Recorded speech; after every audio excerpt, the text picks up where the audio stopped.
Hello and welcome back to our place. So we're still running around talking to people on the ship. Mira had an exceptional amount of stuff to say, so that's why we haven't really talked to others yet. Kind of looking for things. Let's see, what's up with T3? When I was captured by Goto, how were you able to find Goto's yacht?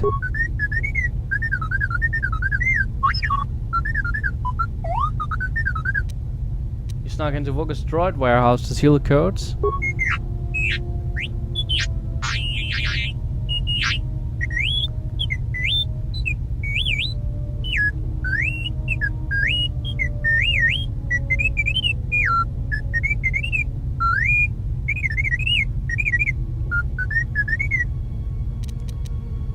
So who was transmitting codes to Goto's yacht?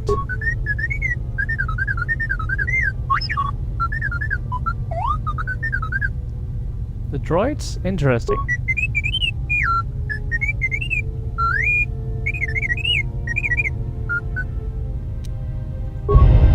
Okay.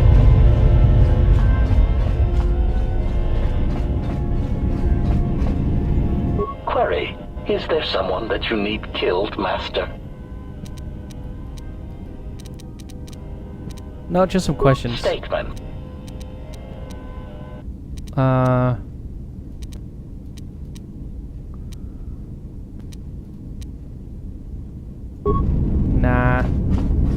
Yes, General? Sorry, General, I'm flat. Something... Okay, he doesn't have shields.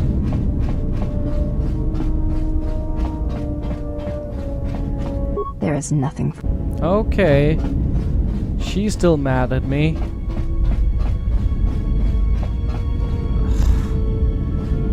Hi, Kreia. Yes.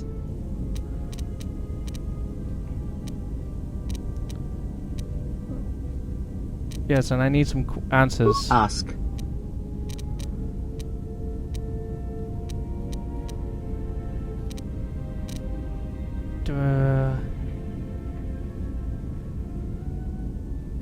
Did you know Revan? I misspoke before.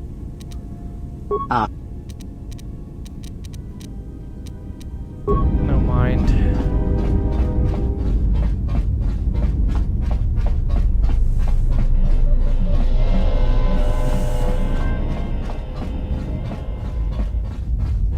Hey, Adam. I heard you making friends with the bounty hunter. I don't blame you. She's a scrapper. You don't survive on Nar Shaddaa for very long if you aren't. Did you know Mira Atten? I've known people like her. Maybe without the rocket launchers, but sort of the same. Maybe without the plunging neckline and the boots. I wouldn't let anything she says bother you. It's a wonder you cracked her attitude at all. She's cold as the ship's hull. Have some questions for you. Alright. What did you want to know? Handmaiden lost her temper with me. Well, there's a surprise. You women... Why do I need to be saved? They think that Are we talking about me or you? We're just talking. It's possible they don't love you. Is that what that Jedi who died for you did? Yeah. She woke me up, inside. I'm still trying to sort it out. But all this talk doesn't matter. I'm not qualified to give advice. Besides, when I open my mouth, I'm usually lying anyway. That's more questions. Why can't I teach him those new oh, whatever. So, Burgers 2,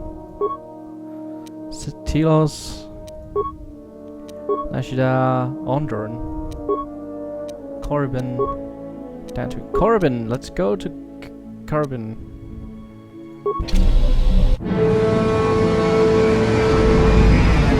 And off we go to another adventure in space.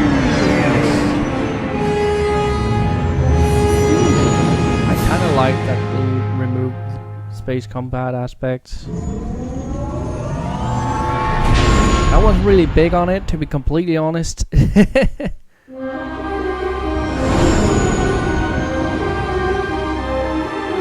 I mean, it was a cool addition. It was cool that they fought to add it, but besides that, I was like,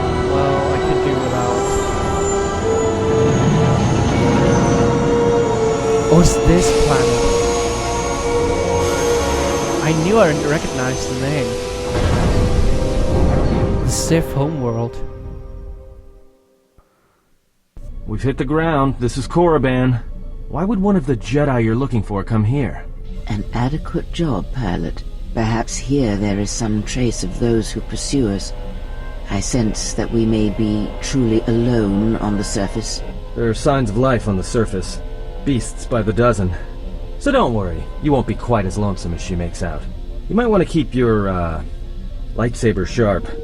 Or do whatever you do in these situations.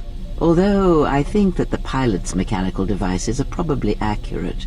If there are Sith here, their numbers are few and they are hidden. It seems quiet. Just the wind. But deep beneath the surface, you can feel the pain of what took place here. This place merely tolerates sentience walking upon it. It is pleased to have been left alone. There is great power here for those with the ambition to use it. There is great power in this place for those who can hear its call. There is much that would draw a Jedi to this place. The resting grounds of the ancient and more recently departed Sith contain many teachings believed lost. The most likely place to find our lost Jedi is the ruins of the old academy. What happened here? It was said that Revan intended to return to Korriban to subdue any potential Sith insurgents, but Revan disappeared. It took a year or two for the Republic to send a force here to deal with any Sith that may have remained. They found Korriban much as we have, barren and lifeless. It was assumed that the remnants of the Sith turned on each other, vying for what little power remained. The Republic found evidence that several Sith lords escaped Korriban, fleeing to remote sections of the galaxy. Do you think there are still living Sith here? As lifeless as it seems, the dark side is very strong here. The Sith lords would not ignore such a powerful place. There is much that can be learned, even here. You should go to the ruins of the old academy. If there are any traces here of Sith, that is where they would be. What happened here? It was said that Let's head out then. if you walk Korriban's surface, you shall walk it without me. Very well, stay here and keep the engines primed in case we need to leave quickly. I will remain here and meditate. Our link remains. I shall contact you and provide guidance when needed. The academy is on the other side of this valley. Be careful. Dark energy fills these ruins, and even the fallen Sith live still. Good. Well, that answered that question.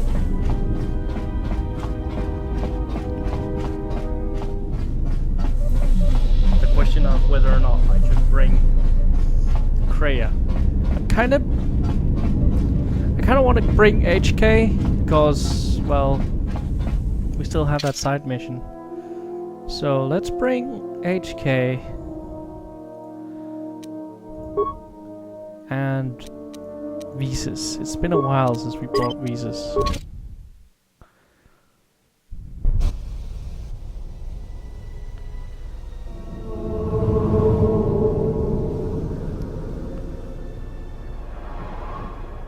The structures you see around you are the plundered tombs of the ancient Sith lords. Each tomb was once infused with the history and heritage of the old Sith Empire, containing great mysteries and powerful relics of the Force. However, even the many traps could not long hold back the curious, the fools, and the weak, and so these tombs fell, spilling their secrets into the hands of those unable to comprehend or preserve them.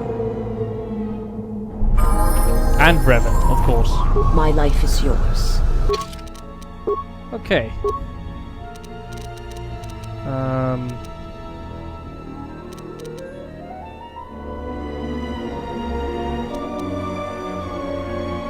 Awareness and stuff. Just one of each. Feet. Master Flurry. Powers.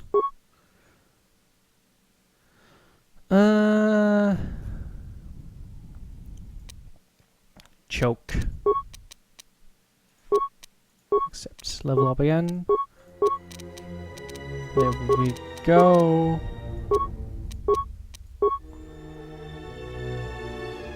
Energy resistance. Accept. Level up. There we go.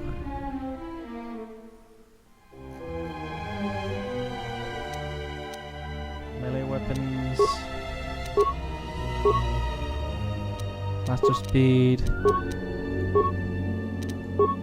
up. Attributes. Dexterity. Here we go, and kill. Up. Powers. Master energy resistance.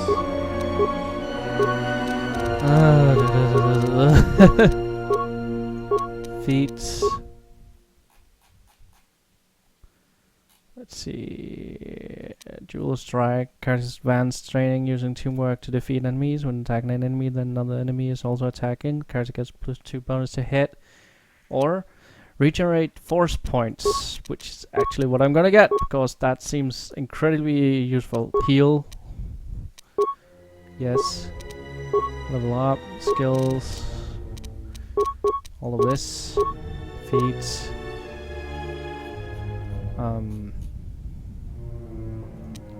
Advanced Jedi defense. Powers. Force storm. There we go, and now I'm going to put some clothing on her. There's a little bit more Jedi defense. Good.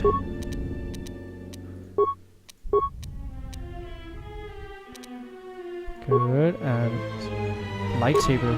Oh!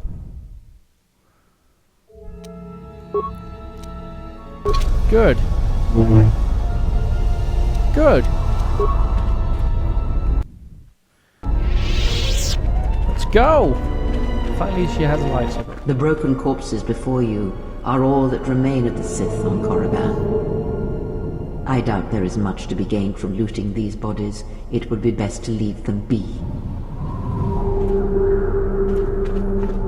Okay, if you say so.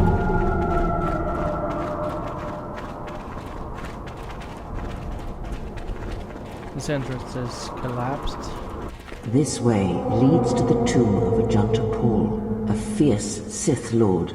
According to legend, the blade proved more fearsome than the Master, leading to his demise. Tell me more. Ajanta's dark spectre lived on through the centuries until Revan entered the Sith Lord's tomb in search of the blade. Revan calmed the angry ghost of Ajanta Paul and showed him the path back to the light. You sound like you disapprove. One who has fallen so far and done so much evil does not deserve redemption. In a way, such a turning from one's nature is cowardly, a betrayal of the self. No one is beneath redemption, Kreia. Perhaps. But redemption is a form of spiritual collapse, a fall few recover from. What became of the blade? Unknown. Some have suggested that the blade led to Revan's demise, as it did Ajanta Paul. That is only speculation, however. Where Revan wanders now is knowledge that only Revan holds. Influence gained! Oh, can I, like, get her to tell me about... That's cool! Okay. She just redeemed herself. Sorry, Kreia. You can tell me about all these... Before you is the tomb of the great Sith Lord, Marka Ragnos, a half-breed who possessed tremendous strength, both physically and in the Force. Tell me more. Ragnos held power for over a century, using his cunning to turn his enemies against each other. His death left a great vacuum of power. We're standing close to the spot where Naga Sadow first confronted Ludo Kresh to vie for domination of the Sith. Their struggle nearly resulted in a civil war that would have torn the Sith apart before they ever threatened the Republic. Sounds like civil wars are common among the Sith. Yes, it is the way of the Sith. They must continually test their strength against each other, even if it means destroying themselves. So what happened between Sato and Crash? As fate would have it, a pair of hyperspace explorers from Sinagar landed on Korriban. Naga Sadow manipulated the Sith into believing they were a sign of impending Republic invasion. This fear resonated with many Sith who were discontent with the lack of expansion of the Sith Empire during the reign of Marka Ragnos. Thus, Naga Sadow became Ragnos' successor. So Agenda Paul, Ragnos. I wonder if Agenda is before or after Ragnos. Okay, I had to ask. I know that the Sith are like evil and shit, but if you're the most powerful beings in the galaxy and you like thrive on overexposing yourself and anger and also love and passion and shit, why would your statues be of giant men looking down on the ground as if they're done, as if they've done something wrong and are despairing? Why would their big statues not be of giant ladies with bosoms the size of mountains and fucking and angry people pulling the hair out of each other and just emotions in their full-fledged forms? Why would that not be it? Why would it be this passive? Because that's their biggest like criticism of Jedi is they feel they're passive, right? So why would that be their counter argument? That's just as passive. These are some very passive statues. Those are despairing. But sadness and fear, like, that's not what fear looks like. I feel like this is a missed design opportunity. Ahead lies the tomb of Naga Sadow, successor to Marka Ragnos, and the Sith Lord responsible for nearly conquering the Republic in the Great Hyperspace War a millennia ago. Tell me more. More recently, this tomb was where Revan confronted Uthar Vin, the leader of the Sith Academy. When Revan left Korriban, the Sith Academy was thrown into turmoil. With their leader gone, many fought for the right to rule. And so, the Sith here turned on each other, resulting in the carnage you can see covering the surface of this valley. Okay. I talked some guys into running away, though. I guess they joined the Jedi.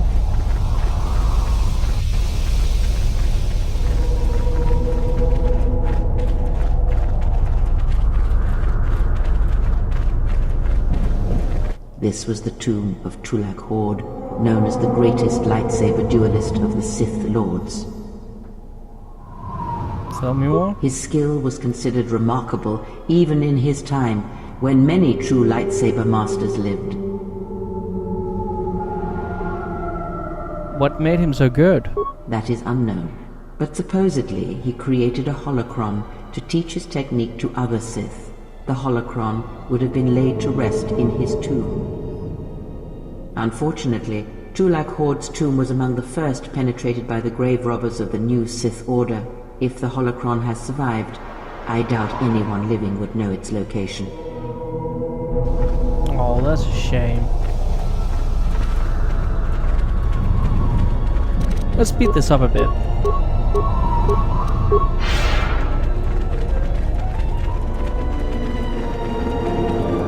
That was interesting, though. This is interesting. I'll give it that.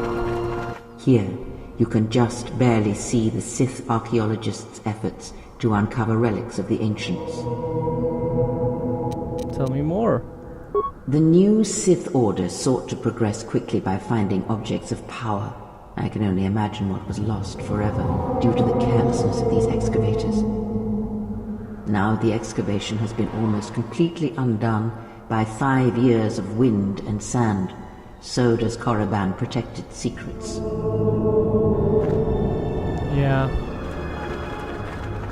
Okay, well, thanks for watching this episode of Ankford Plays. I hope you enjoyed it. I hope you join next time for more shenanigans. Until then.